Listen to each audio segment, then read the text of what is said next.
Hello, and welcome to the very first feature presentation episode of Film Feeder. Today, we'll be talking about what has been on the minds of many film lovers over the last couple of weeks. It is the Oscar nominations.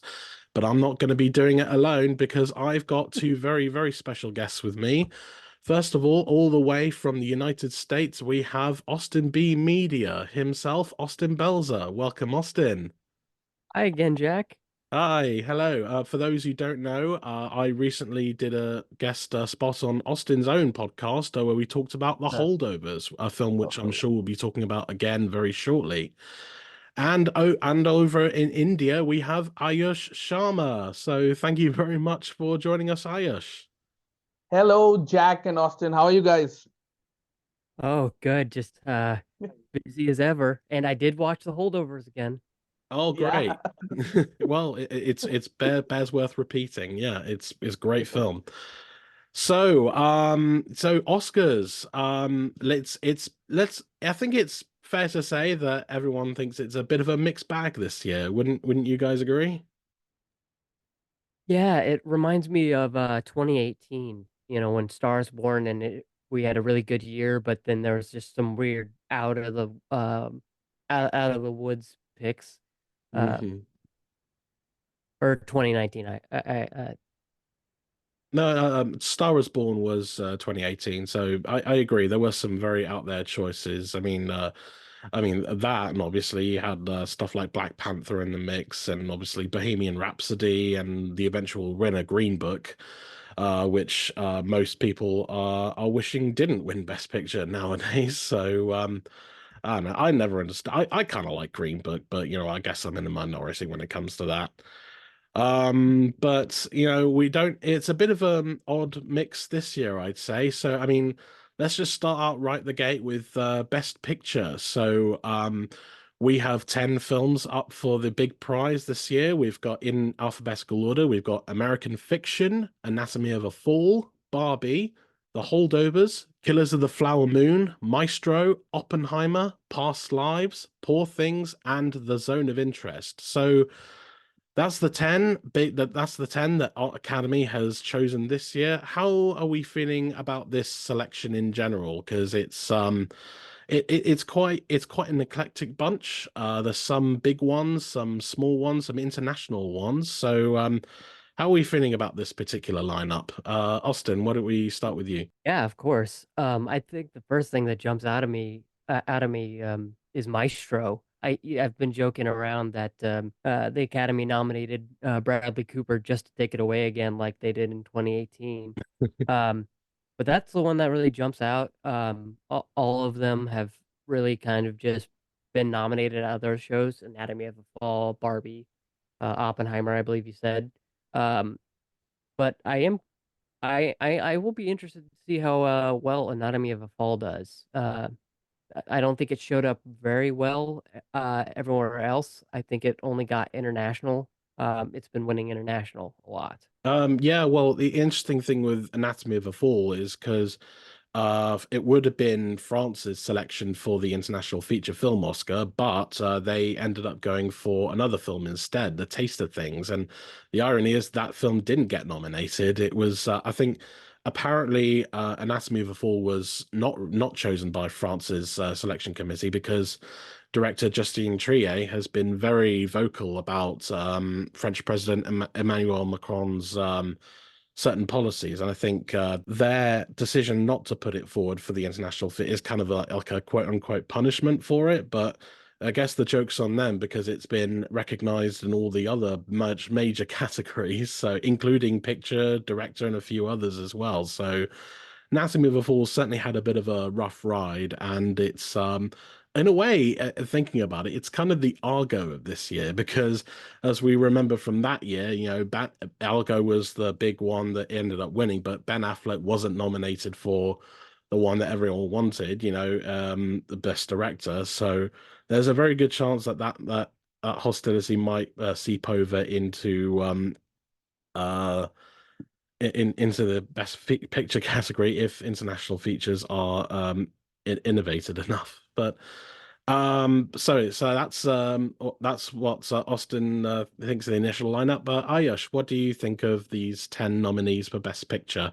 Yeah, I think it was, I think 2023, first of all, 2023 was a very good year for movies. We saw a lot of great movies through several genres, whether it was comedy, just like The Holdovers, then absurd comedy like Poor Things, and then we have these drama movies from like Oppenheimer, Two Killers of the Flower Moon. So it was really amazing.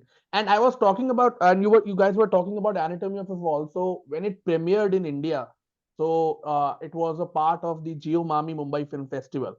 So one of the producers was here to attend the screening and to I mean to present the movie to the viewers and to the critics. So I had a chance to talk to her after the presentation, and I asked her just two questions. Will you guys be going for the best picture? She said yes. At that time in October, she said yes, that we will be going for best picture. But then I asked that, will you guys be going for the best international feature? At the time she said yes. But I don't know what happened in these months that they just changed their decision to just send the Taste of Things as their official choice. But I think they had a better chance with Anatomy of a Fall. They could have, I mean, I don't know if that movie will win the best picture because you have a lot of other contenders who which have been winning over the past few months, just like Oppenheimer or the Killers of the Flower Moon, which are touted as the front runners in this category. But if they would have given it a chance in the international feature, I think Anatomy of a Fall had a very good chance to be the winner in that category. I don't think I think the only competition that movie would have had is that I think the Zone of Interest. These both movies will be going for the award if Anatomy of a Fall was nominated. But if I see this lineup, I think every movie, I know a lot of people will say that Maestro shouldn't be there, but I think that movie deserves to be there. It created that level of hype, whether it was just because of its direction or of the performances. I think it had that level of anticipation and hype to get nominated in this lineup. Yeah, no, I think we're all on the same page. That Anatomy of a Fall, absolutely would have had the best chance of winning international feature had it actually been put forward. But we'll talk about that category later on. But going with Best Picture, we've just spoken about the 10 films that are in the lineup. Which film from you guys do you think is the film that did not make it? Which one do you think was the big snub in that category? Austin, why don't we start with you this time? Correct me if I'm wrong. Is Past Lives in Best Picture? It is in Best Picture, yes.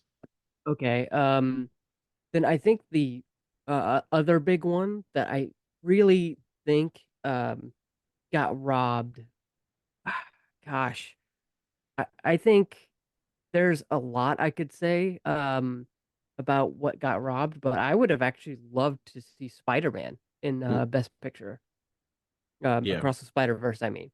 Yeah, no, honestly, that would be my pick too. I think in terms of animated films, I mean, it was just absolutely mind-blowing, and just in terms of visuals and also its storytelling, it really is like a Empire Strikes Back level of sequel blockbuster filmmaking. And I think that it's a real shame that in 2 years running now that the Academy has really kind of put its finger up at animated categories, animated films outside their designated categories. Like last year we had Guillermo del Toro's Pinocchio, but that was the only nomination it got. It didn't even get like score or visual effects or anything. And the same with Spider-Man as well. And to an extent, others like Boy and the Heron, Elemental.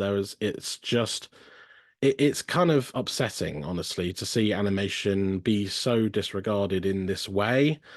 But like you said, Ayush, there's been so many great films over this last year that it's impossible to select just one that really missed that crucial spot. But I'm kind of on the same boat with Austin. Yeah, Spider-Man really, I think, would have been such such a game changer had it been put out there, and I think it really deserved it. It's such a great film. But Ayush, do you have a particular film that you feel would have missed out on this?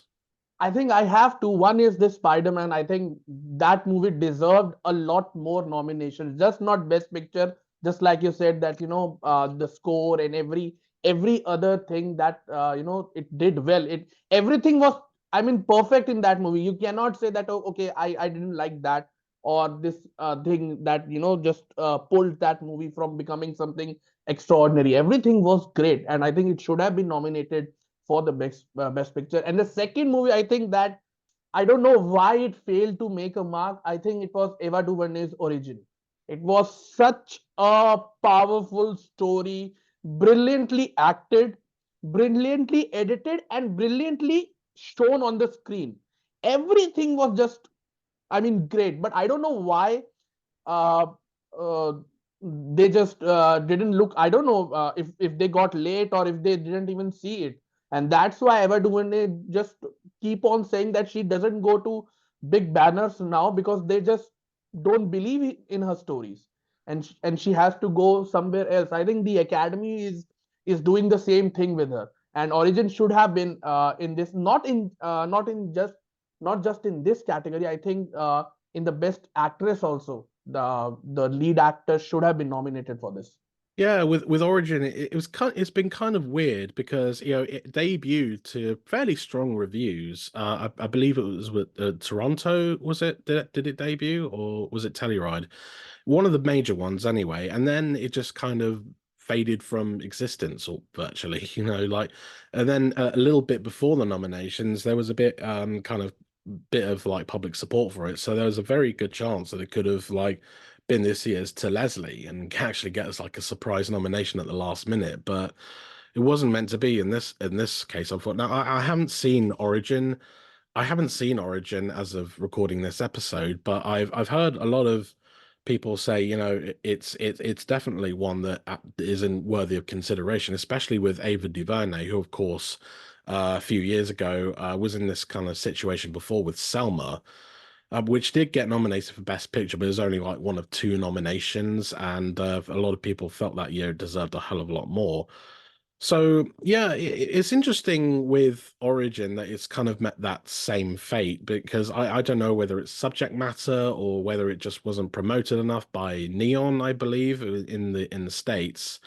Black Bear is distributing it here in the UK, and I don't know who did it in India, but either way, I think a lack of awareness kind of killed that movie, and I don't know why because it does look very good. It looks very right up the Uh, Academy uh, street. actually, it hasn't released in India, and I don't think that they will let this movie release in India because of some things shown in that movie. I don't think that this movie is coming to India. If it comes, it's gonna come with a lot of cuts. Oh, okay. Oh, I wasn't aware of that. That's kind of a shame, honestly. So, well, but at least it sounds like you at least got to see it, which was pretty good. So, yeah, I think we've got Spider-Man and Origin as the big misses in this category. Going back to the ones that are nominated, which one do we think is going to take it? Because I think it's a pretty obvious choice, but I'd happily accept any curveballs, or are we all on the same page for this one? I think it depends on what story the Academy wants to tell. Hmm. Do they want to go the Barbenheimer route and give it to Oppenheimer Hmm. because of cultural relevance? Or do they want to give it to Killers of the Flower Moon for, just having um, representation and being kind of this new kind of story? Okay. Yeah, I think I mean just based purely on, like you said, story, I think the one that stands out is the success of Oppenheimer because I think beyond the fact that it's a biopic and it's a very important subject matter, the fact that it's Christopher Nolan and it's got this incredible kind of backing with it, the cast and everything. that its box office success, opposite Barbie, the Barbenheimer stuff, has been absolutely phenomenal. And I think that, yeah, the success of Oppenheimer to this day astounds me because when you think about it, it's a 3 hour movie of people just talking in rooms, and the fact that it's grossed like almost $1 billion as of today is astounding. And the fact that it's one of the most acclaimed films of the year, everyone seems to love it. There doesn't seem to be anyone who outright hates this film. So I think, for me, I think it's Oppenheimer's to lose at this rate because, like you said, the narrative is there. I think the only possible spoiler, I guess, would be Barbie, and I say that because, like I mentioned earlier, there is this kind of like Argo mentality around it, especially now that Greta Gerwig has missed Best Director. There's a chance that they could actually end up awarding it to Barbie, as a way of saying, no, no, sorry, it's all good. Here's the big war prize as like a consolidation. It's like, I mean, I wouldn't be opposed to that happening. I think Barbie was great. Would I personally put it as Best Picture? Honestly, no. Only because Oppenheimer was so great, just on a cinematic level, just absolutely masterful. I think it would be very well deserved Best Picture winner, regardless. But so that would be my pick. Oppenheimer is the one to beat, I'd say. Would you guys? What would you guys? Would you guys Oppenheimer or not? Oppenheimer? For me, it's Oppenheimer. For me, it's Oppenheimer. I mean, I think it was the best. For me, it was the best movie of 2023, and I mean, just like you said, the kind of craze that everyone had for the movie, and then to I mean, to transform that change, transform that craze into actually something really great. That was the best thing about Oppenheimer, and I think that worked for it. And just because people are in love with Christopher Nolan as well, because he has been doing so well in the past so many years, I think it is Oppenheimer's award to lose at this point of time. We don't know how other movies now, the other directors are talking to the academy voters, everything. Now the voting has ended, but you don't know what's in their mind. But I believe that it's Oppenheimer's. It's Oppenheimer's, I think. Yeah, and I know you said earlier, Austin, but would you be in the same boat as well? Yeah, because I still remember the feeling I got after walking out of Oppenheimer, um, was just this silence. Everyone who walked out of Oppenheimer was just silent for Hmm. like 30 minutes. Um, and I don't think I've had that experience in any other movie. Um, but yeah, I think it's Oppenheimer's to lose, like Ayush said. Um, Now, if I was gonna say personally, I would give it to Past Lives, Hmm. but I'm not the Academy, so Yeah, I think we're all in agreement. So at the moment, we're predicting Oppenheimer.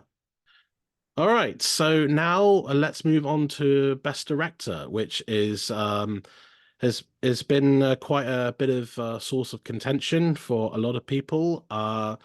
Just to start off, the nominees in this particular category are Justine Triet for Anatomy of a Fall, Martin Scorsese for Killers of the Flower Moon. Then we got Christopher Nolan for Oppenheimer, then Yorgos Lanthimos for Poor Things, and Jonathan Glazer for The Zone of Interest. So at first glance, I think these are five fine selections. All of them are very well established in their field. Some of them are newcomers, Justine Trier and Jonathan Glazer. What do we think of these five names for director? And do we feel that it's a decent lineup for a decent representation of this year's nominees? yeah, I think it's a decent representation. Like Ayush said earlier, it's 2023 was a killer year for movies. And I will say though, I do think this category and some of the other categories are a bit of a, when you're filling out a ballot, I feel like some of these categories get automatic, like, oh, well, I nominated this person in best picture, so of course I'm gonna nominate these five for best director. So that's how it feels to me. But yeah, this is a good list. This is a good selection. I like this list, especially Jonathan Glazer. Even though I haven't seen Zone of Interest yet, it's not out in my territory. Hmm. And Ayush, what are your thoughts on the directors lineup? Yeah, I think it's a pretty great lineup. I mean, you cannot get such big names, such wonderful directors in one lineup. I think 2020 this year had a lot of great movies coming out, but I think these five directors actually did the best. I know a lot of people will add one more name to this, that you could have changed this, you should have changed this, but I think this is a pretty stacked up line. This group like Nolan, Lanthimos. I think Lanthimos was one of the directors that shocked me and stunned me with Poor Things, because I have seen his earlier movies, but Poor Things really stayed with me with the kind of storyline that it had and the kind of things or the themes that it talked about. And but the one name that I was really happy to see was Justin Triet. I think Anatomy of a Fall, Triet deserved this nomination, and I mean, I'm going to I'm going to give Austin a shout out. I think Celine Song should have been nominated. Not the other person. I think Celine Song should have been there if they wanted to add another female in this lineup. Yeah, I think Justine Trier's inclusion is, I mean, in a year that has seen quite a lot of really great films directed by women and made by women just in general, I think to not have one on this list would have been such a pretty bad look, honestly. So I'm glad that at least there's at least Justine Trier in this category. And going on that subject, Elephant in the Room, Greta Gerwig is not on this list, despite having been predicted by a lot of people to actually appear on here. And I guess same goes for Celine Song as well. So I think it's crazy that the only time in Academy history that there have been more than two female directing nominees was only a few years ago when it was Chloe Zhao for Nomadland and Emerald Fennell for Promising Young Woman. And obviously since then there have been female nominees, but it's usually just been one. So and this year is unfortunately no exception. So I was going to ask in terms of who's snubbed in this category, but I think we're all in agreement. Greta Gerwig's not on there and Celine Song as well. Obviously, Austin, your very strong reaction to Celine Song's snub is quite astounding. So, do you want to talk a bit more about why you think Celine Song should have been on here? Yeah, it's funny. People were recommending me Past Lives, Past Lives. Go see it, go see it. And I was like, oh, whatever. It's not gonna be a movie I'm gonna like, you know. But then I watched it, and compare. I don't like comparing things, but since we're already talking about Barbie, um, I think if I had to pick, would I put Greta Gerwig in here versus Celine Song? I think Celine Song did an excellent job directing Past Lives, because even though I'm not in the situation the characters are in, I won't spoil it for anyone who hasn't seen it. Um, I felt like I could relate to these people, that I could relate something back on my own life and bring it to the movie. Um, and I know there's, stuff about Barbie where people think it's automatically directed, but I just think Past Lives is so well directed, acted, written, just give it all the awards. Is generally my mind. Yeah, yeah, I think Past Lives is an incredible film. To think that it's also her debut film as well, which is honestly astounding. Like, it's the work of someone who's been in the game for such a long time and can only now tell this story with such nuance and subtle passion. And I really love Past Lives as well. I mean, it is sad that it's not as well represented this year. It's only got two nominations, picture and original screenplay. But I think you absolutely nailed it on the head. Celine's song really has made something that really resonates with a lot of people, and it's sorry, I'll start again.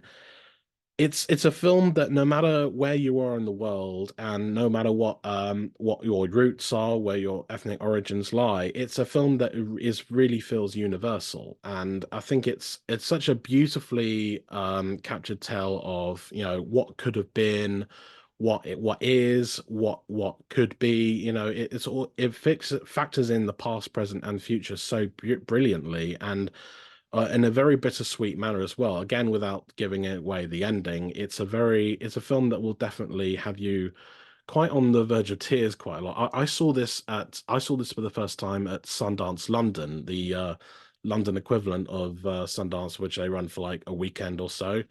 And I remember it was a packed house, and there wasn't like a dry eye in the house. Like the part that's sticking out to me is actually a monologue that John Magaro has in the film, where he's talking with Greta Lee, and he's talking about like all the stuff that he can't necessarily provide her. And I mean, yeah, I know the main focus is on obviously the relationship between Greta Lee and Teo Yu, but there was something about John Magaro in this film, and I think he hasn't been appreciated that much in the awards conversation.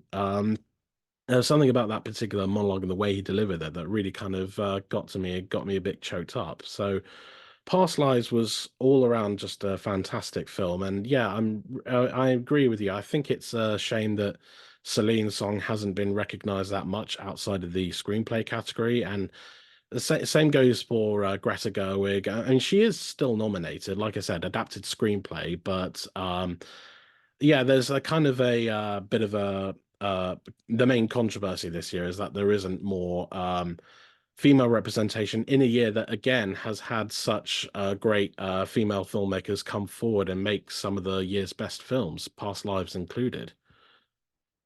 So I mean, so that was what Austin thought was the big miss. Do you have a particular miss, Ayush?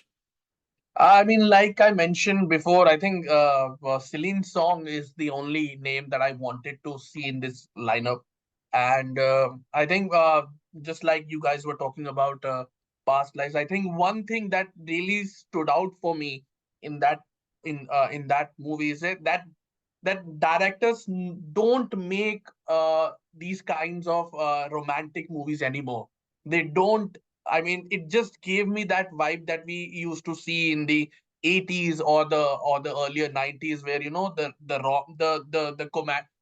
romantic genre was pretty heavy, and directors were taking risks, or directors were telling stories that were basically not rom-com, just romantic movies where you have these two people or four people, just telling living their lives, and they're in love, something happens, and I think that's the best thing about past lives. It took me back to the time where lives were pretty simple, but we used to get such brilliant stories. And that's why I believe, just two nominations for past lives, it's a travesty that Celine song has been. I would call this actually a snub, that just two nominations for Celine song and past lives. Yeah, no, I think a film of that nuance, of that critical acclaim, yeah, I think it definitely deserved to be on there a lot more. But yeah, I think most of us agree that it's really Celine's song and also Greta Gerwig who are the big misses in this category, which is a shame. But of the five that are actually nominated, again we got lot real legends in this category. We've got Martin Scorsese's in there, Christopher Nolan, past nominations as well for Yorgos Lanthimos, then first timers Jonathan Glazer and Justine Triet. Out of that five, I mean, do we need to? I mean, do we even need to say who we think is going to win this? Because again, I think the odds are very much in this person's favor. are we going on Christopher Nolan on this one? Yeah, pretty much that's what I'm going with is Christopher Nolan for Oppenheimer. I do think 3A's win at the CCAs, the Critics' Choice Awards might be an upset, if we're talking about that, because I do think Anatomy of a Fall and Oppenheimer will sweep most of these awards. Hmm. Very bold prediction there from Austin. And Ayush, are you going in for Nolan as well? Yeah, I'm going in for Nolan. I mean, since the starting of this award season, I think I've been predicting, or I've been talking to people, and it's like we have been seeing over the past few months. Nolan has been the favorite. Either it was the critics groups, either it was the big award shows like Golden Globes and everything. So I think just like what we predicted in the Best Picture category, that it is Oppenheimer's award to lose. I think in this category as well, it is Nolan's award to lose. And the only person what I think that can give him a very tough competition, I think it's Scorsese, because the way he has told the story about Killers of the Flower Moon. So Scorsese might be a dark horse in this lineup. It's pretty. I mean, it's pretty astounding to say that Scorsese is a dark horse. Such a legendary name, and we are still talking that he's a dark horse in this entire lineup. So I think so that just shows that how good 2023 was for the movies. Yeah, no, I think that's a very good observation. Yeah, Scorsese's been in the business for so many years, only won one Oscars for his name, and in another universe, I think Killers of the Flower Moon would be within absolute guarantee of a win. But I think again, since it has been such a good year, and I think the conversation has been so dominated by Oppenheimer. Also, the fact that, Killers of the Flower Moon, as great as that movie is, it has been quite divisive among a bunch of voters and viewers. Obviously the 3.5 hour runtime, and also very heavy subject matter. It's a very, I think one thing also to take into consideration, as far as I know, all Martin Scorsese movies after The Departed have not won an Oscar. Like the Irishman, which I think had a similar amount of nominations as To Kill a because of the Flower Moon, didn't win any. Same with Silence, same with The Wolf of Wall Street, and I don't know. Maybe I'm wrong. Maybe there is a Scorsese movie in between The Departed and Killers of the Flower Moon that has won something, but I don't think there has been. So. I don't feel this is Scorsese's year, unfortunately, as much as we all like to, but I think it's Christopher Nolan's time. He's been a favorite of many cinephiles for so many years, obviously with the Dark Knight trilogy and films like Inception, Interstellar, Dunkirk, and also to a slightly lesser extent Tenet. I don't know why I said that. I actually like Tenet. I actually like Tenet. So but I know it's not a bit divisive among. Either way, he's been so loved over the years, and I think this is his to lose. Yeah, this is probably the safest bet of the entire of the entire show, I'd say. So, yeah, I think we're all in agreement. Christopher Nolan is our prediction for directing Oppenheimer. So, moving on, let's move on to the acting categories. I think what we're going to do here is we're going to just lump them together in terms of like actor in a leading role and actor in a supporting role, so on and so forth. So, actor in a leading role, we've got th five nominations here are Bradley Cooper for Maestro, Colman Domingo for Rustin, Paul Giamatti, The Holdovers, Cillian Murphy for Oppenheimer, and Jeffrey Wright for American Fiction. Meanwhile, actor in a supporting role, we have Sterling K. Brown for American Fiction, Robert De Niro for Killers of the Flower Moon, Robert Downey Jr. for Oppenheimer, Ryan Gosling for Barbie, and Mark Ruffalo for Poor Things. So, again, very eclectic bunch of actors in these particular categories. Let's talk about leading first. What do we make of these fine leading men? I think it's an interesting thing because you've got Cillian Murphy and Paul Giamatti in the leading, and both actors have really won a lot of leading actor awards at the other precursors. Um, so it makes it a really hard category to predict because it's kind of a split between those two, right? Yeah, It's no, a good. it really has become like a two-horse race between Cillian Murphy and Paul Giamatti, which is quite something because at the very start we all assumed that it was going to be Bradley Cooper's time, and now he's there, but I think it's more going to be more like a yeah, I'm just happy to be here this time. So yeah, it's interesting because Bradley Cooper in Maestro has been one of the most controversial potential nominees this year. But, yeah, for some reason he's become like film Twitter's pariah, which I never really understood because at the end of the day he just gave a performance. It was really good, and now everyone hates him because he's made it known that he just wants to go on and try and get an Oscar, which is, it's nothing if not ambitious. So I don't know why we're hating on ambition now, but and I know people have some opinions on the film Maestro as a whole. I personally really like it. I don't love it as much as A Star Is Born, but I think it's a solid sophomore effort from director Bradley Cooper. And I do think he is very good in the film as well. I get what some people are saying about it. It's very capital A acting. I can't that, but like for someone like Leonard Bernstein, I feel you kind of have to go that kind of theatrical with it.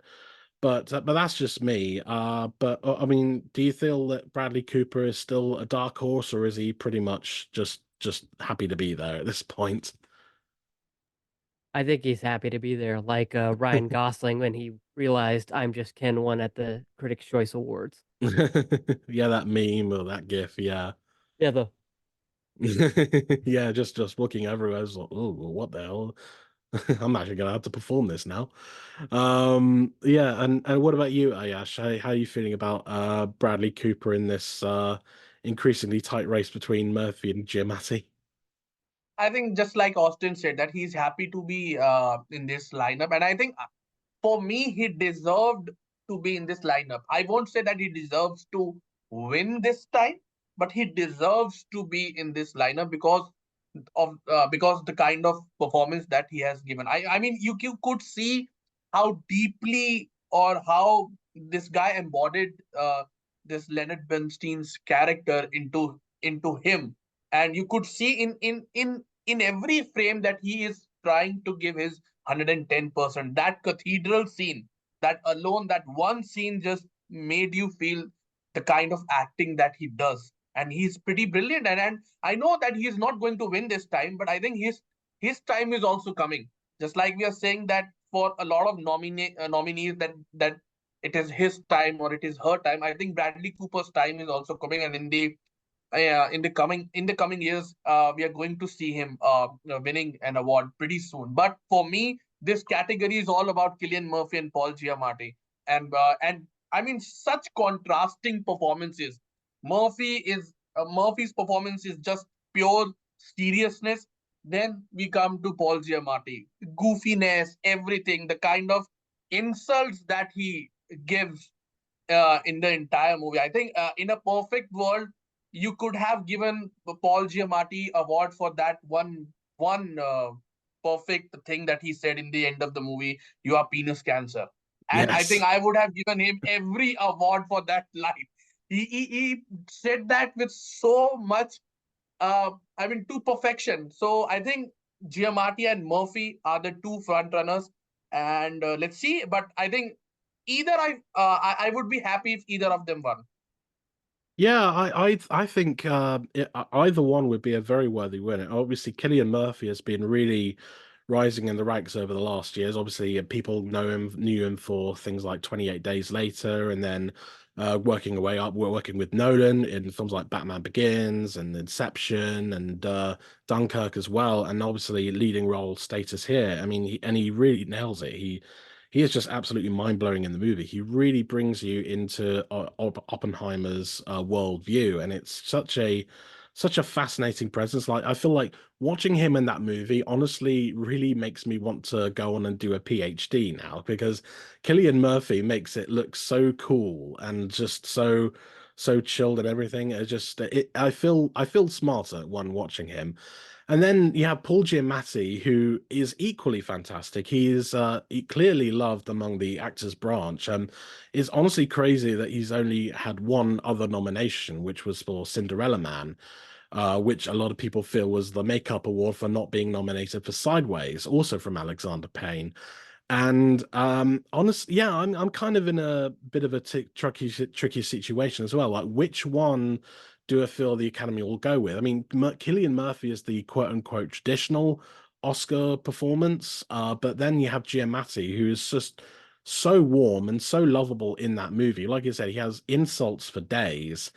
And I don't know. I think it's very tricky, honestly, because it could either be Murphy or Giamatti, or I could easily see like Cooper just easily just somehow sneaking in between all the three, in between the two. Sorry, say that again. I can easily see Bradley Cooper sneaking his way through the two-horse race and making it an unexpected win, kind of like last year. A lot of people assumed that it was going to be Austin Butler's to lose, and then at the last minute, Brendan Fraser kind of came in and took it.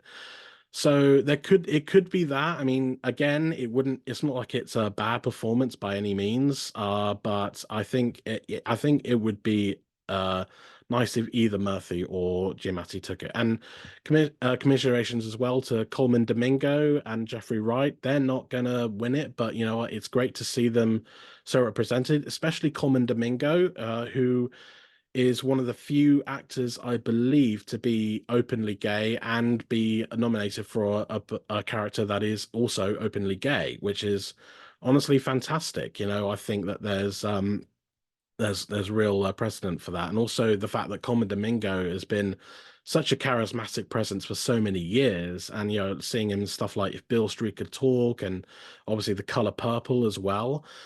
I think that it's nice to see him up there, and same for Jeffrey Wright as well, who for years has been like Giamatti, such a very admired character actor, and for him now to be receiving his first award for something which I think is one of his very best performances in American fiction, it's so well deserved because Jeffrey Wright brings nuance and class to just about everything he does. I mean, even in something like The Batman, where he's playing Commissioner Gordon, you can really feel his actual frustration with everything going on. It brings real life to a comic book character. So, and this, I guess you could say the same about his voiceover stuff in What If, as the Watcher. Yeah, anyway, I just think it's great to see Jeffrey Wright and Coleman Domingo on there. But yeah, I think the race is between Murphy and Giamatti at this point, with a very, very dark horse being Bradley Cooper. In terms of misses, I don't know. I mean, I would say the lineup's pretty solid. I mean, for me, I think maybe the big miss is probably Andrew Scott in All of Us Strangers. Because I mean, beyond the fact that it's yet another movie that I think has been quite cruelly overlooked by a lot of awards bodies this season, I think Andrew Scott in particular gives such an emotionally charged performance in this film. It's very subtle what he does here, and it's the kind of film where you just want to just like reach into the screen and give this guy the biggest hug possible. Like you just want to just seeing him kind of relay all this childhood trauma and encountering the literal ghosts of his past. It's heartbreaking stuff, and I think Andrew Scott handles that so well, and I think it absolutely would have been worthy of a nomination at the very least. But what do you guys think, Austin? Which actor do you think has missed out in this particular category? I think you're right about Andrew Scott. I Even though I haven't seen All of Us Strangers, I think that was a big favorite for a lot of people to get in here. Other than that, I this is a solid lineup. Uh, Hmm. maybe maybe Andrew Scott takes Bradley Cooper's place. That's the only change I would make. Hmm. Um, Yeah, because Jeffrey Wright's in there. So yeah, I don't really see maybe somebody from Past Lives, but that's just because I love Past Lives so much. So I'm Mhm. always gonna root for it. Of course. And how about you, Ayush? Would you put any particular actor? Would you swap any particular actor out? No, I think I'm pretty happy with this lineup. I don't think, because the name that I was going to take would have been somewhat controversial. I would have said that put Leonardo DiCaprio instead of Bradley Cooper, because I know that people had some kind of they were, I mean, they were put off by this performance of Leonardo DiCaprio because of this his dialect or his dialogue deliveries, the way he was speaking. But I think it was a solid performance from Leonardo DiCaprio, and but I think the Academy thought that, DiCaprio had his award. Now let's now let's give now let's give others a chance to win this. Yeah, I think like if there's one actor in Hollywood who doesn't need another Oscar right now, it's Leonardo DiCaprio. And honestly, I think Leo was great in Killers of the Flower Moon. He definitely wasn't the best performance in it. We'll talk about who was the best performance in it in a bit, but yeah, I think it's interesting, because on the awards circuit, I noticed that a lot of his campaigning had to do with putting forward Lily Gladstone, and obviously that paid off, and we'll talk about her in a bit.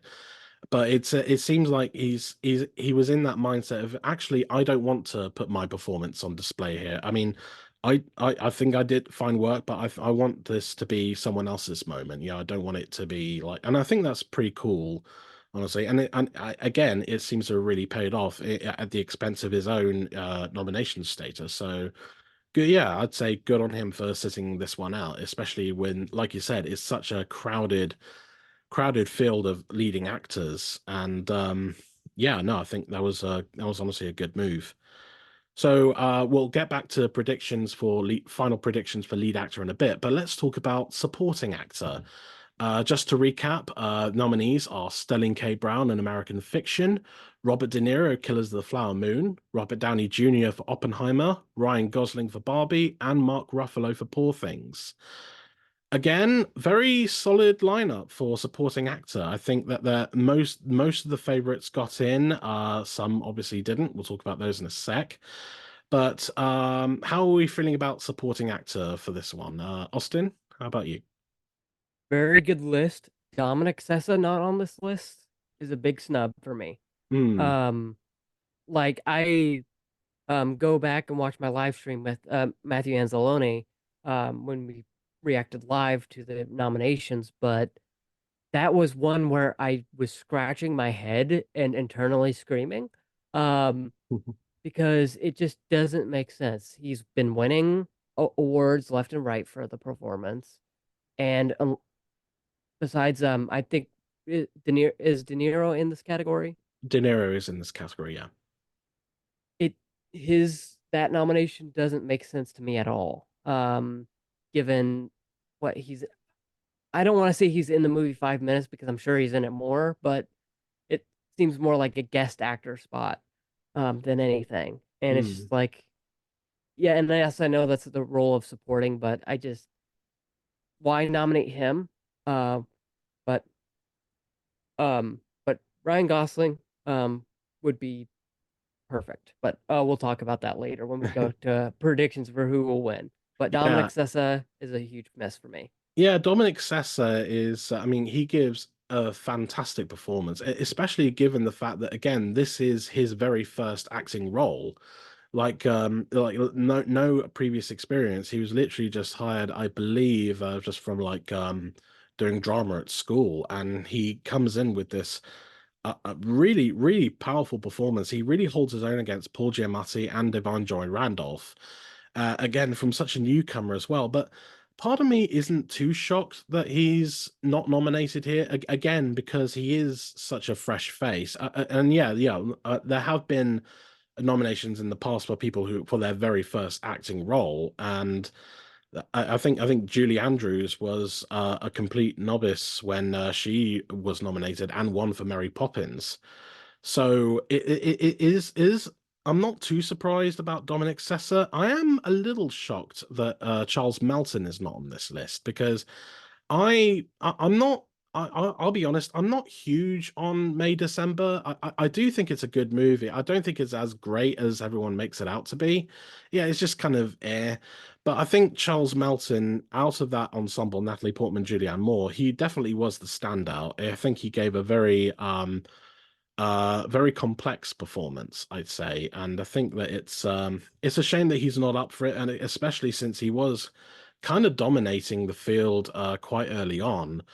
But yeah, again, I'm surprised that De Niro did make it in because I think there's a lot of things about all the actors in Killers of the Flower Moon, like we were saying with Leonardo DiCaprio, and same with Robert De Niro as well. It's the kind of performance that you're not entirely used to seeing that someone like Robert De Niro playing, though he certainly played a bunch of bad guys before. But like on this level of just kind of like charming, but really kind of ugly person underneath it. It's a nuanced performance, a very unlike anything he's done with Scorsese, certainly. But also, I think that there's a lot of actors, including Charles Melton, that definitely would have benefited from being in that spot. I think it's more like a sign of respect. Robert De Niro is one of our best leading actors, so might as well nominate him for another Scorsese movie. That's just how it comes across to me. What about you, Ayush? Ayush, how do you feel about these lineup of supporting actors?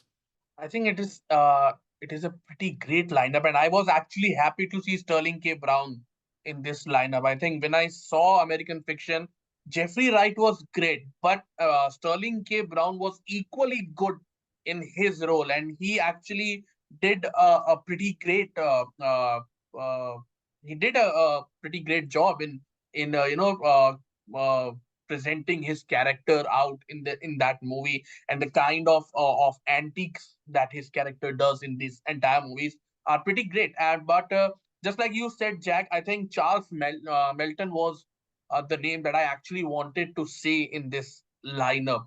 Yes, Robert De Niro was good in this movie, but I think it was time for Charles Melton to be in this category. You Even if he does not win it, but he deserved to be nominated in this category. And I mean, when you have Natalie Portman and Julianne Moore in a movie, and people and critics are still talking about your performance as the best one, so I think you have done something really staggering to stand out, to be the standout performer in a movie, and he should have been here. And just like you said, that initially he was winning all the awards, like every best supporting actor award, whether it was from any critics group or anything, it was Charles Melton, and it was like people were saying that he's going to sweep these awards, this award season. But after that, I think he just lost all the momentum with this Robert Downey Jr. and every other nomination. But I think Charles Melton is one name that I would have loved to see here.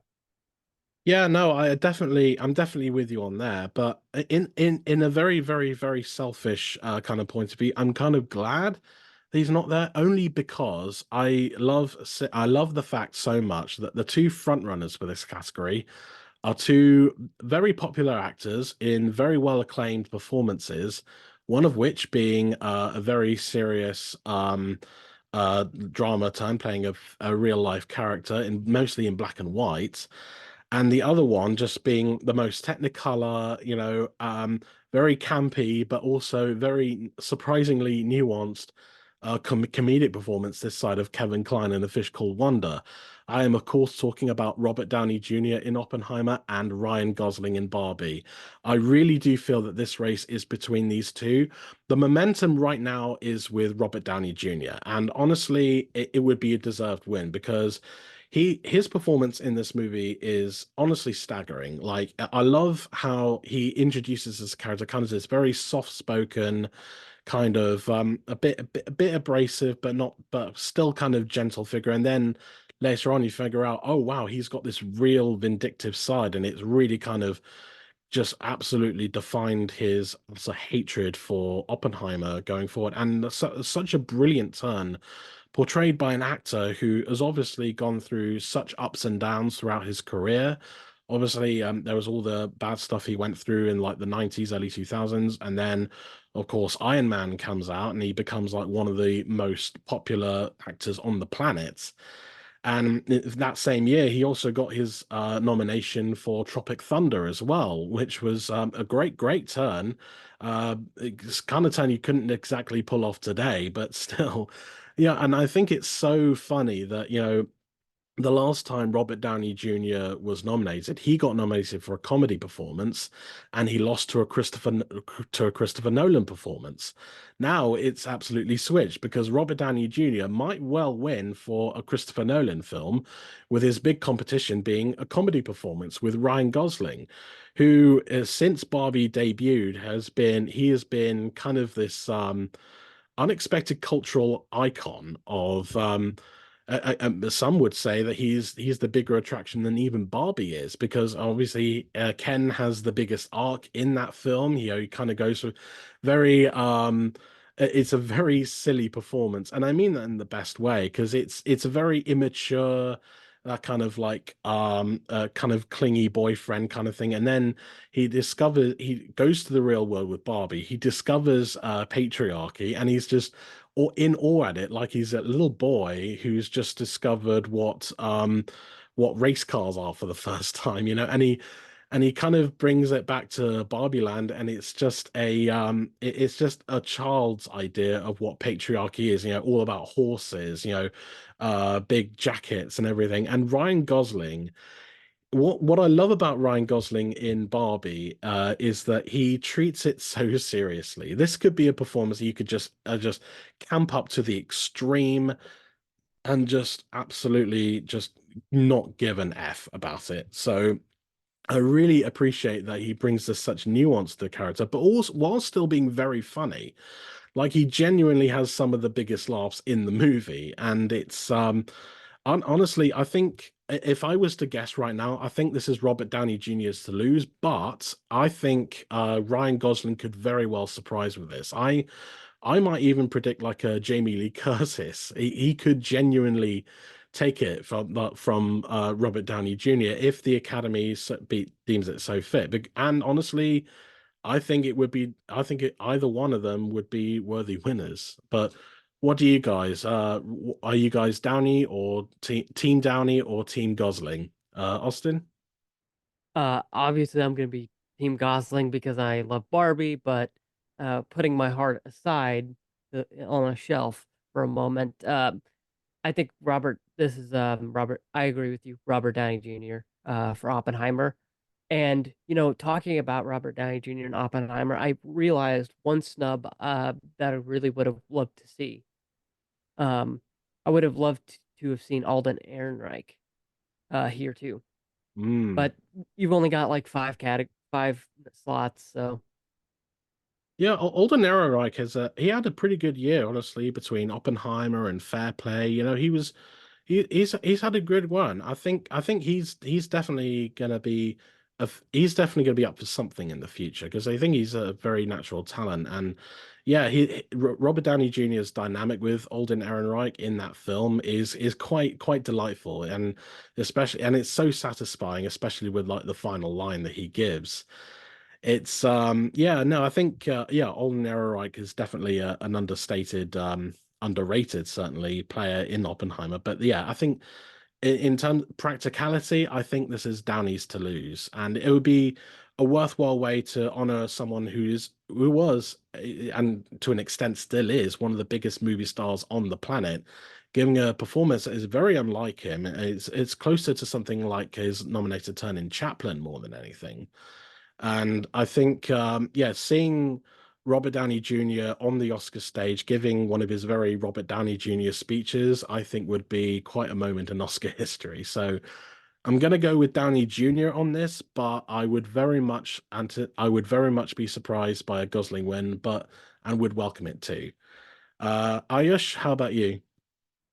I am Team Downey all the way. Team Downey. I think the best part of Oppenheimer that I mean, every actor had their moment to shine.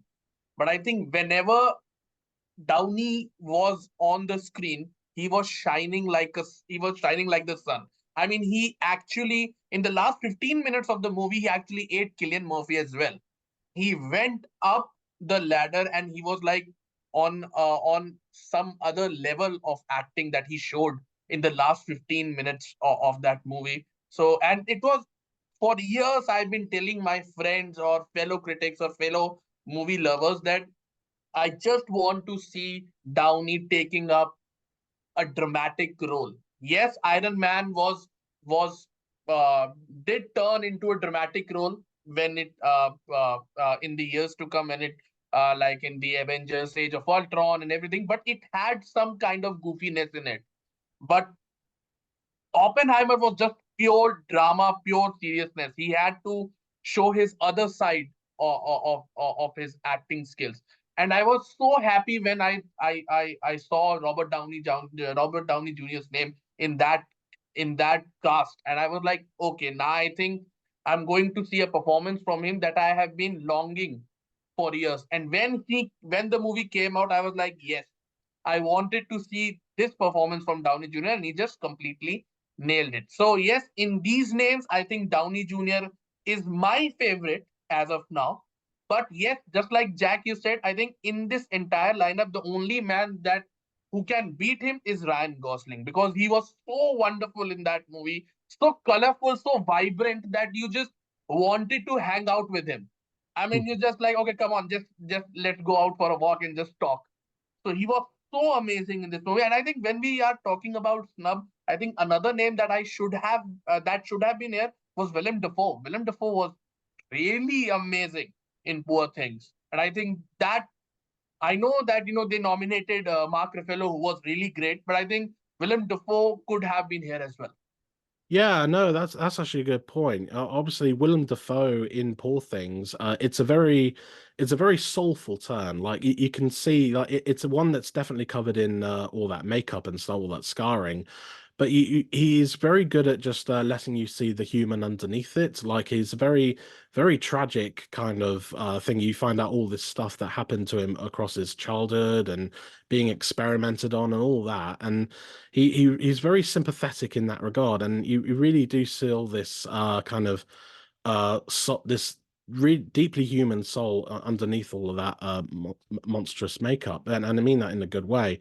When then you have Mark Ruffalo, who, like Ryan Gosling, it is very lively and campy and very it's a very different kind of performance that I think Mark Ruffalo usually tends to give. When you think of Mark Ruffalo, in terms of like Foxcatcher or Spotlight or even The Kids Are All Right, they're very much more natural performances. Whereas with Mark Ruffalo in Poor Things, you can tell that he's been directed to be really kind of it's like he acts like he's in a Carry On movie half the time, which I don't know how familiar you are with the Carry On movies, Austin, but there was a whole series of films on like the 60s, a very nod and a wink kind of humor, very that kind of similar stuff that like Mark Ruffalo's got going on here. But he is again, like Ryan Gosling, he is very funny in the movie. He has some amazing line deliveries. Like a scene in particular, I won't spoil it, but it's a scene in Paris, and his use of particular swear is particularly inspired. So, I mean, I think in terms of performances, yeah, Willem Dafoe certainly gave the more grounded and more layered performance. But I think Ruffalo was such a joy to watch in that film, so I'm glad he's at least up for that. But yeah, even so, I don't think he's going to take it. It's definitely Downey's to lose at this point. I think Ryan Gosling will be a very close second, but I would like to be surprised. So yeah, I think we're all comfortable with that as our prediction for supporting actor, but lead actor, I know we said it was hard to choose between Murphy and Giamatti.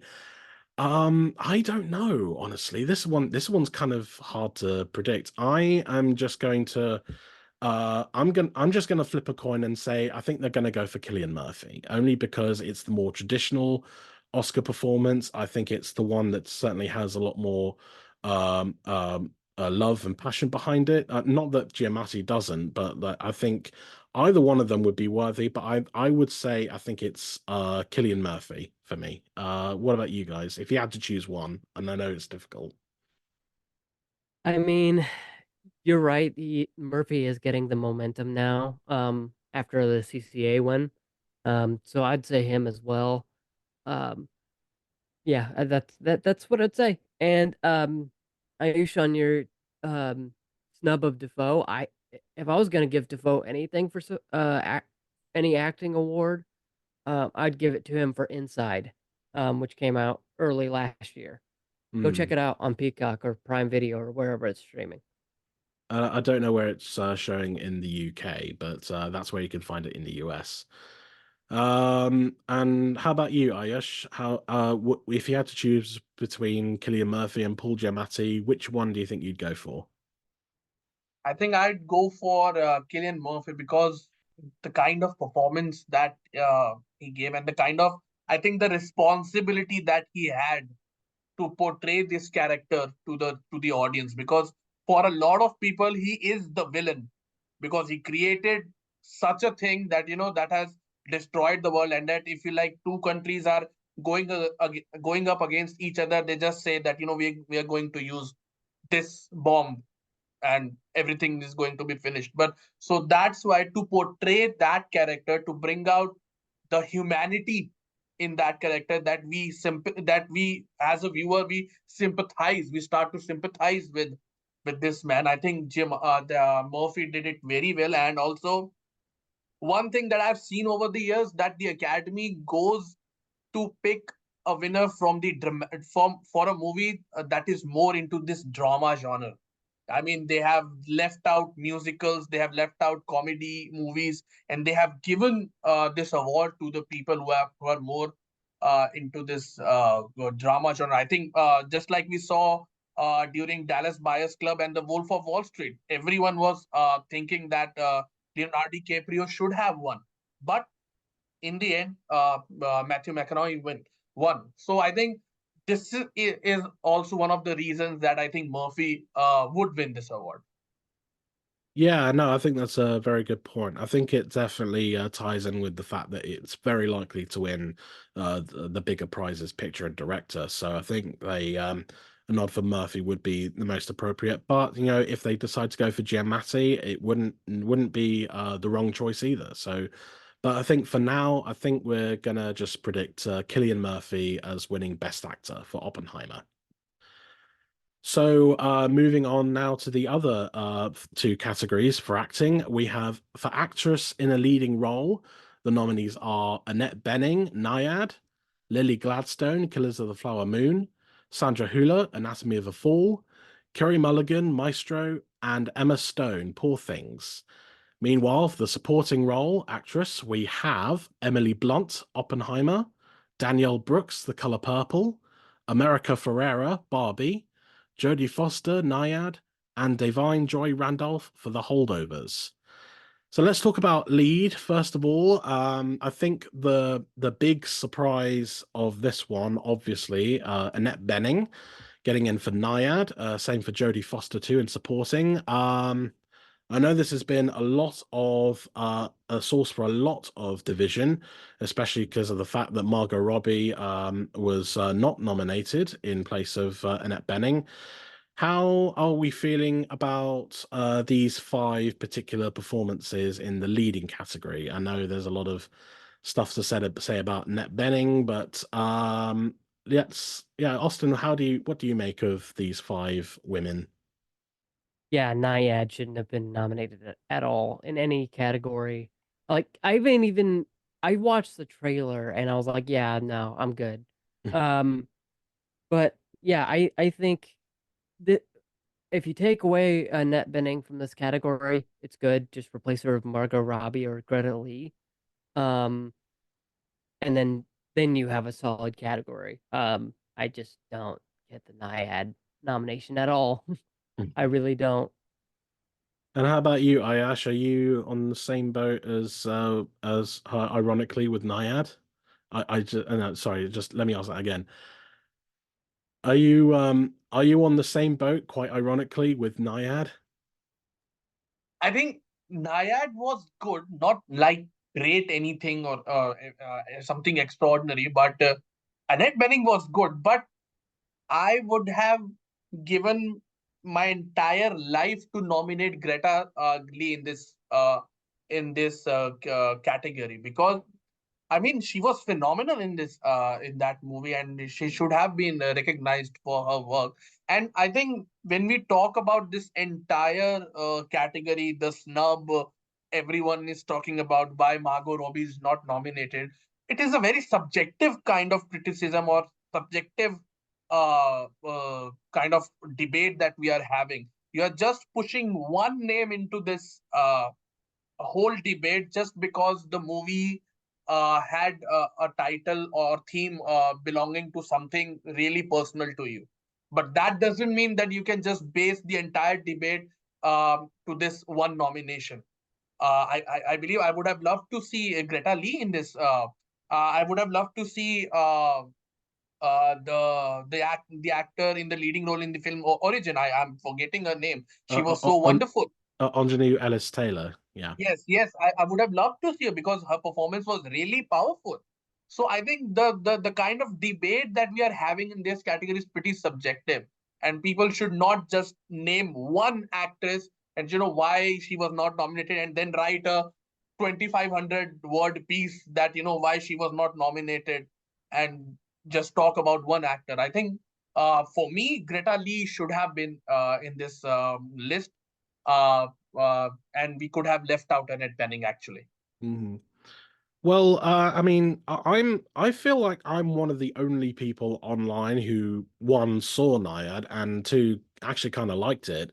I do think both Annette Bening and Jodie Foster are genuinely quite good in the movie. I like the overall structure of it. I like the performances they give. I mean, would I personally put them on my ballot? Probably not, but I at least appreciate that they still went out there and gave good performances. What I thought was actually a pretty decent biopic. No, but you're right. In terms of the big quote unquote snub, everyone is just up in arms about the fact that Margot Robbie missed, and honestly, it isn't that surprising again, because I mean, ironically, in a film called Barbie, Barbie is perhaps the least developed character, which is by design because the whole film is about her getting an arc. She starts out being perfect, and then she goes on this journey and realizes actually she does have more to offer than just being stereotypical Barbie. And Margot Robbie is great in the film, but I personally would not have necessarily put her in that category, only because I do think Greta Lee did give a much better performance. It's much more nuanced, it's much more emotionally complex, and I really did feel that Greta Lee absolutely just puts her all into it. And it's not a showy performance either. I feel like Margot Robbie, as great as she is in Barbie, I felt it's a, more capital A acting than it is like actually giving a proper nuanced performance. And again, to reiterate, I do think she is great in the movie. I think in terms of overall performance, yeah, I agree with you guys. Greta Lee was perhaps more deserving of that particular prize and or more of that particular slot. But that's just me. I know a lot of people are up in arms about Margot Robbie, but again, she is still nominated. She's one of the producers up for Best Picture, so it's not like she or Greta Gerwig, for that matter, are going away empty-handed. So I think people are overlooking that. It's just like, oh yeah, she wasn't nominated in the category we wanted her to be in, not the one that actually put in a lot more effort and a lot. Well, not I'm saying that Margot Robbie didn't put any effort into Barbie, because of course she did. But I think from a producing standpoint, I think she had the much more difficult task of actually convincing people with all the other producers, Tom Ackley, David Heyman, all those, to actually put this vision out there into the world, make it a mainstream release, and it worked out great. It grossed over $1 billion at the box office. It's become a literal cultural phenomenon in the same way that Ghostbusters did all those years ago. And it's I think yeah, her nomination as a producer on this film makes more sense to me than a Best Actress nomination because that's the real that's where Margot Robbie really shone, in my opinion. But yeah, I'd say Greta Lee's the big snub here too. But in terms of who we did get, I know we're all kind of not too keen on Annette Bening being here, but I think it only just goes to show that the real standout in this category is and always has been Lily Gladstone. Now, I think Lily Gladstone is interesting because obviously everyone just assumed she was going to go in for supporting, and that's how it was. And then it turned out she was going to go for lead instead. And after last year with Michelle Williams going from supporting to acting, we figure like, oh, is this going to be a big mistake, or is this actually going to turn into something? Turns out it's turned into something. She has become pretty much the film's best chance of winning something. And honestly, it's great. The fact that she is the first Indigenous American actor to be nominated in a lead role is quite astounding. And beyond the fact that Lily Gladstone gives a really genuinely fantastic performance in Killers of the Flower Moon, I think that I think it would be foolish for her not to win at this stage, because it is such a momentous nomination, and she does genuinely give her one of the year's best performances. I'd say her only real competition is Emma Stone, but I'd say the thing preventing her from that happening is the fact that Emma Stone has won before. She won for La La Land, so unless she pulls off like a Sean Penn and takes it over the presumed front runner, I think this is Lily Gladstone's to lose. What do you guys think? Yeah, so I agree. This is Lily Gladstone's to lose, as we've been saying about the acting categories. I don't really see any upsets here. Um, yeah, I really don't. I didn't like Killers of the Flower Moon as much as everyone has. Um, but I thought she was probably the best part of it for me. So I don't see a reality in which, now granted, I haven't seen Poor Things, but I don't see a reality in which Emma Stone walks away with this or anyone else. Yeah, I'd say that's fair. And same with you, Ayush? Oh yes, yes. Lily Gladstone, I think it is her awards to lose. I think she did a phenomenal job in this movie, and to come out as the most I think uh, uh, coming out as a character who was more into the movie than the all the other actors. I think Lily Gladstone did a wonderful job in uh, uh, in uh, in coming forward with Molly's pain. And if you guys have read the book, I think when I was reading the book, I was reading about Molly's character. I was reading about the story, and I just wanted to see, when I was reading the book, I just wanted to say if Lily Gladstone would be able to capture the essence of Molly and her internal battles. And I think Gladstone did a phenomenal job in showing that on the screen, and she deserves this. She deserves all the praises, and she deserves this award. And I think, just like you guys said, it is her awards to lose, and the only female actor who can stop her in this category is probably Emma Stone, which is equally phenomenal in Poor Things. But yes, this year I think this award belongs to Lily Gladstone. Yeah, so I think we're all in agreement. It's Lily Gladstone is our pick for lead actor. And as for actress in a supporting role, I think it's going to be a pretty unanimous decision on this point as well, because the predicted frontrunner of this has been honestly dominating the awards or the awards field ever since it began. I think, yeah, it's got to be Divine Joy Randolph for The Holdovers. Yeah, no offense to all the others, Emily Blunt, Danielle Brooks, America Ferrera, and Jodie Foster, but yeah, I like with Lily Gladstone, I don't think there's a universe in which it isn't Divine Joy Randolph. I think is excellent in the film. She delivers some of the film's most tender moments. In a film that is already so great with characters, I think hers really stands out as being like the grounded soul that kind of puts these two other lost souls in kind of check while also dealing with her own issues. But it's not showy about it. It's not like look at me, I'm acting kind of thing. It's a very, very powerful and down to earth performance that Randolph gives, and I'm so happy that she's more or less got it etched on the award at this point because it's such a deserved, beautifully portrayed supporting performance. What are you guys? Are you guys in for Randolph as well? Normally I would, and even though I just rewatched Holdovers and I agree with everything you just said, even more so the second time, I think. Hmm. Um, I do think there is a chance because America Ferrera was nominated Ooh. here. I think she comes away with it actually Really? Oh because, wow. and I know a lot of people online have been talking about her Oscar clip being the speech she makes towards the end of the movie.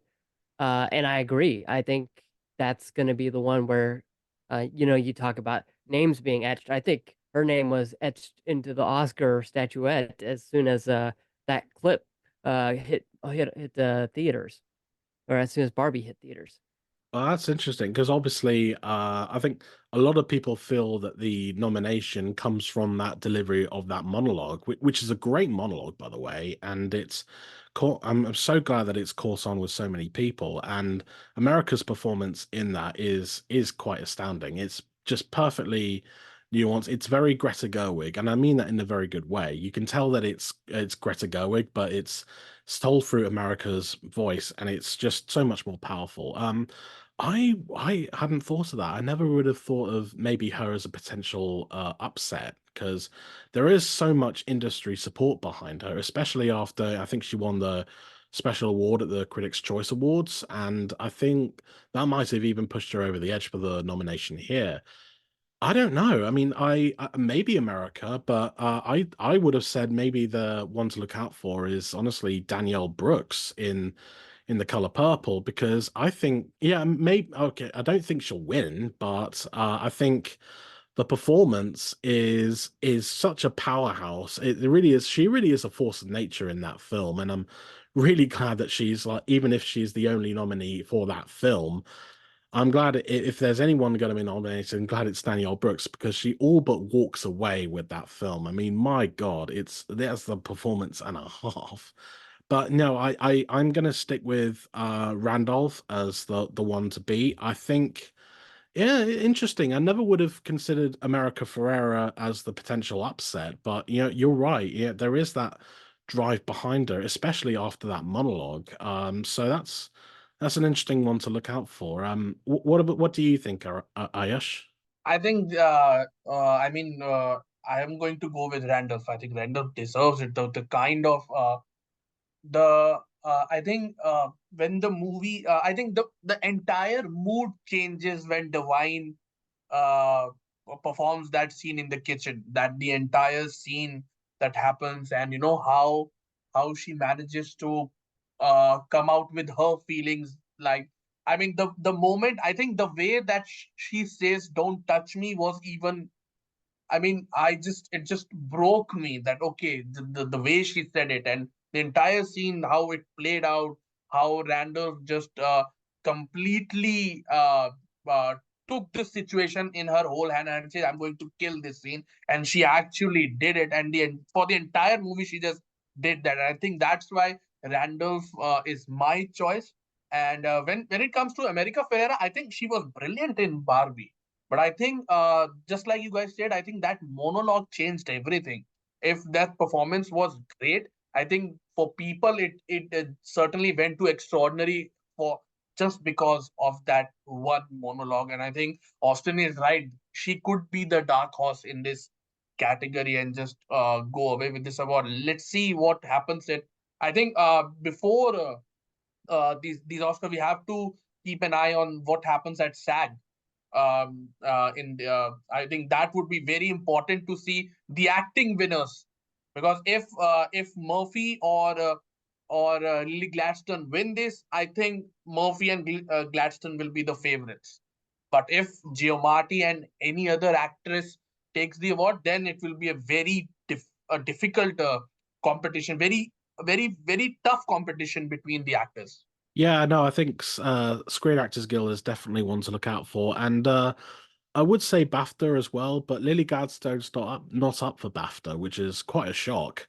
But so I think that particular one is Emma Stone's to lose. But in overall, I do think that Lily Gladstone will be the winner of that. And just going back to Randolph for a second, and what you were mentioning about the kitchen scene, just her letting all of that out, and the same way that the America Ferrera monologue really touched a lot of people. That something about that particular scene, in general, it really has stuck with me, especially because we recently had our family dog unfortunately put down, and it was a family dog of 13 years, and he was I don't know if you've ever been in that situation, but it's not a happy experience. But my mind, when I was letting out quite a lot of emotion in that moment, and my mind just kept going back to how Randolph was kind of expressing herself in that kitchen scene. It's a very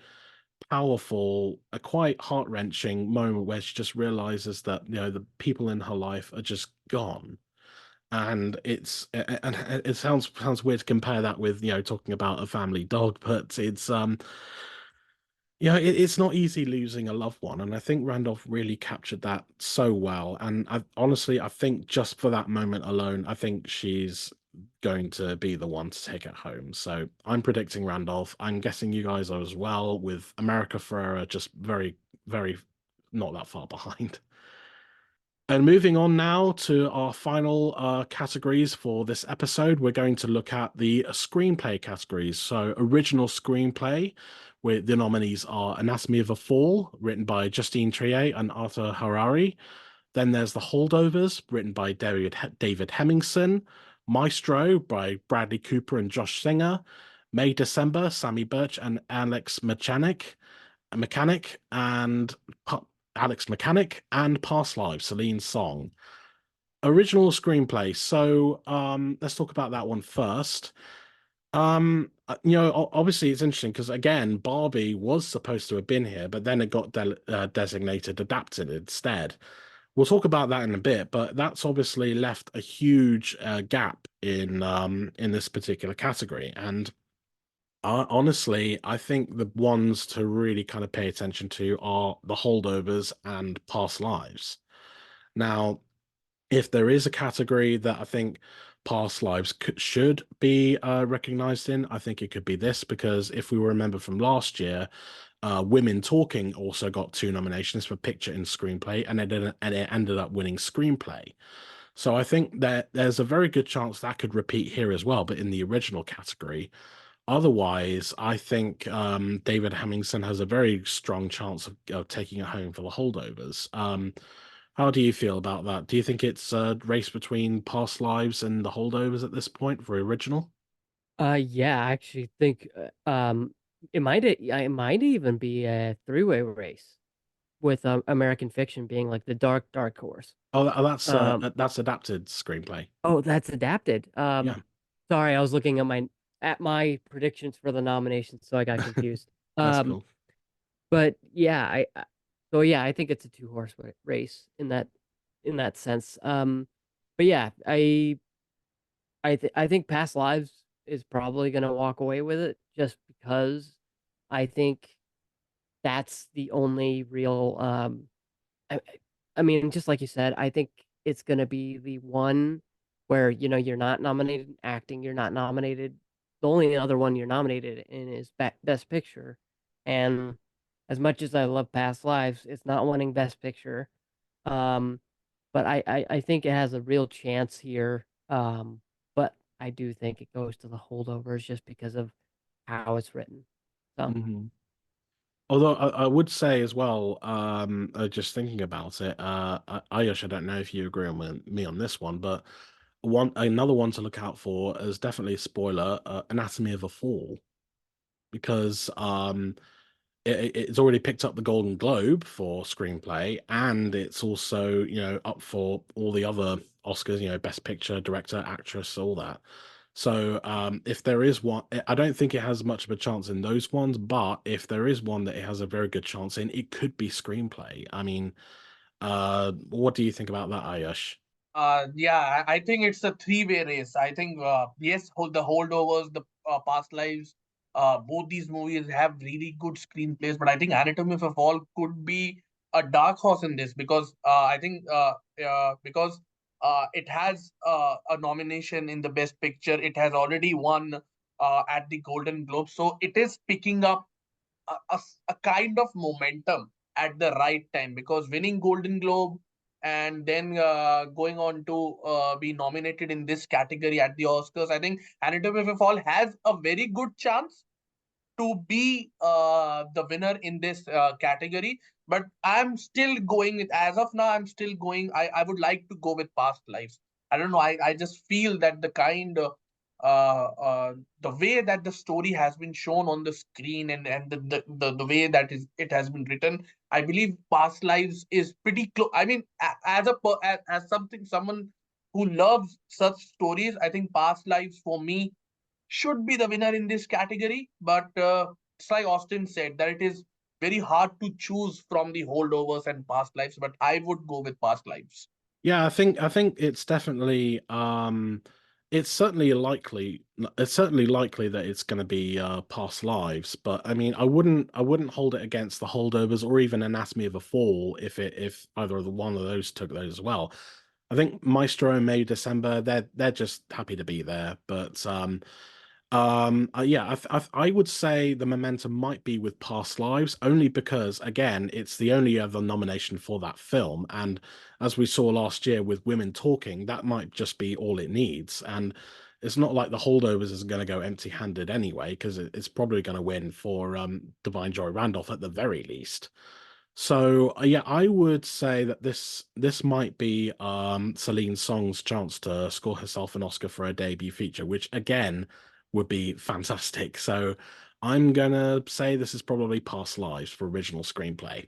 I'm sure you guys agree as well. And then finally, we have adapted screenplay. The nominees for this one are American Fiction for Cord Jefferson, Barbie, Greta Gerwig and Noah Baumbach, Oppenheimer, Christopher Nolan, Poor Things, Tony McNamara, and The Zone of Interest, Jonathan Glazer.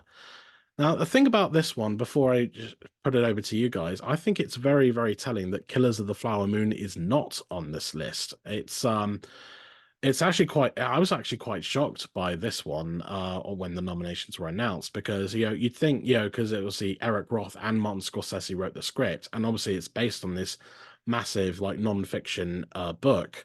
You think it would be at least part of that a screenplay conversation, but no, it's actually quite a shock that it's been snubbed, and it's also probably telling that it's likeliness of getting an Oscar outside of probably Lily Gladstone are very, very minuscule. But the ones we do have here, you know what? I'm just going to go out and say it.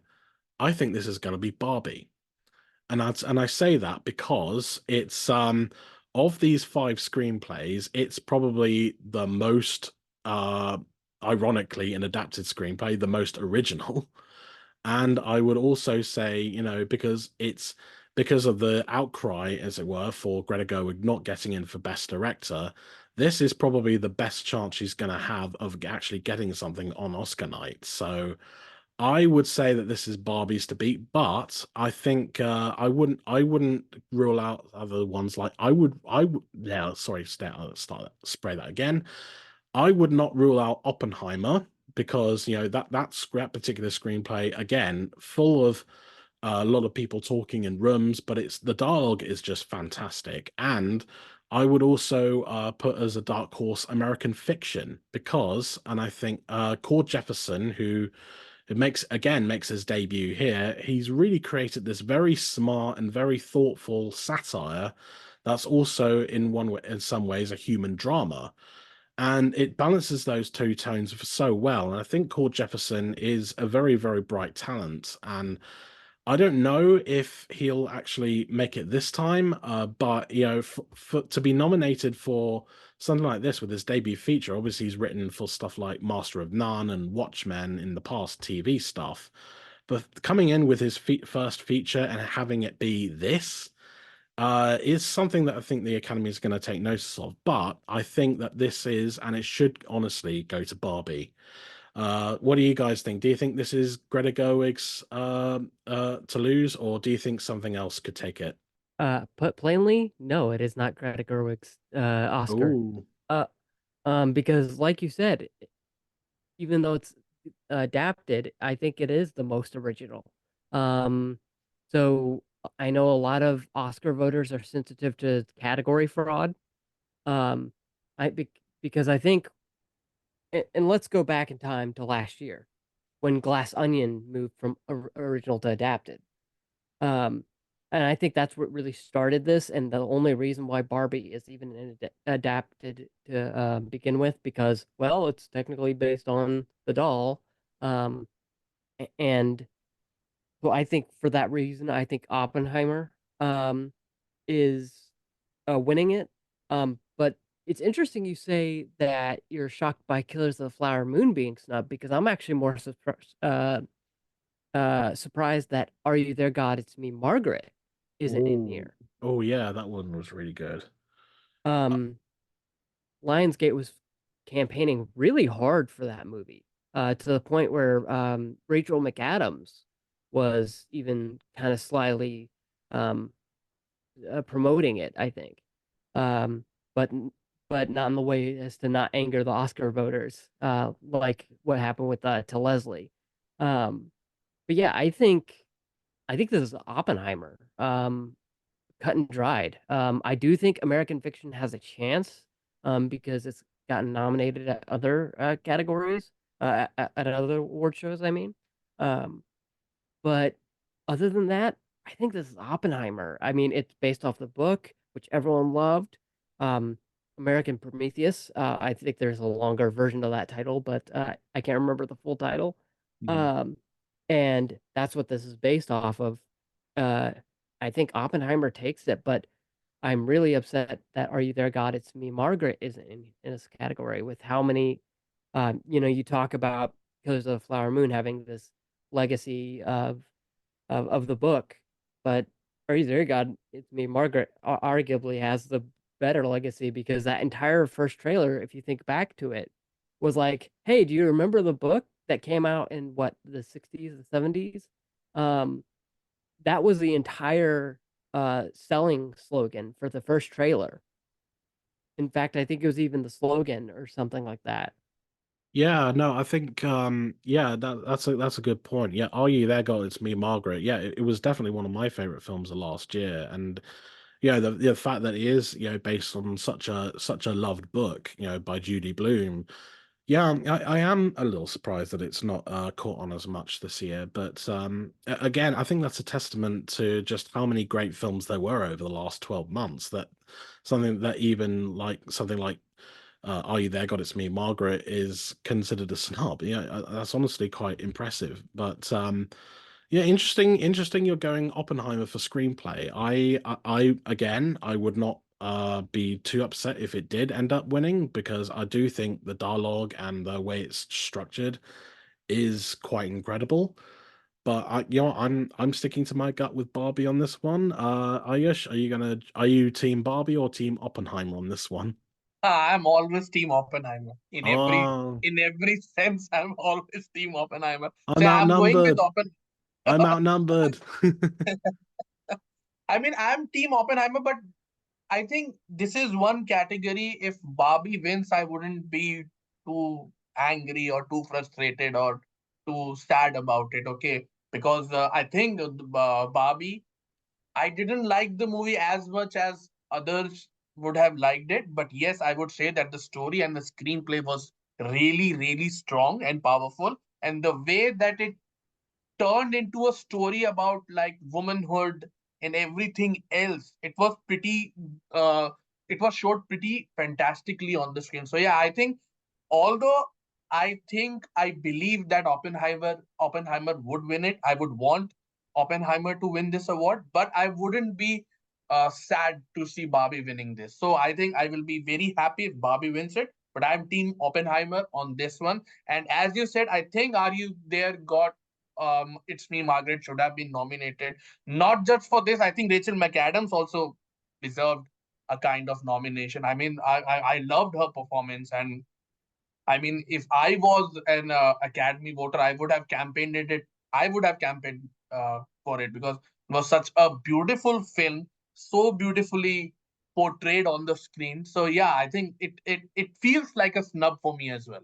So I think this is the one category I think we're all in, no, not all unanimous on. So two for Oppenheimer, one for Barbie. So I think that's our predictions at the moment. And I think honestly, it's a pretty great place to end this, because I know there's a lot more categories to cover, but there's only so many time that we all have to talk about them. But I am, yeah, I think that's a good place to bring this particular feature presentation episode to a close.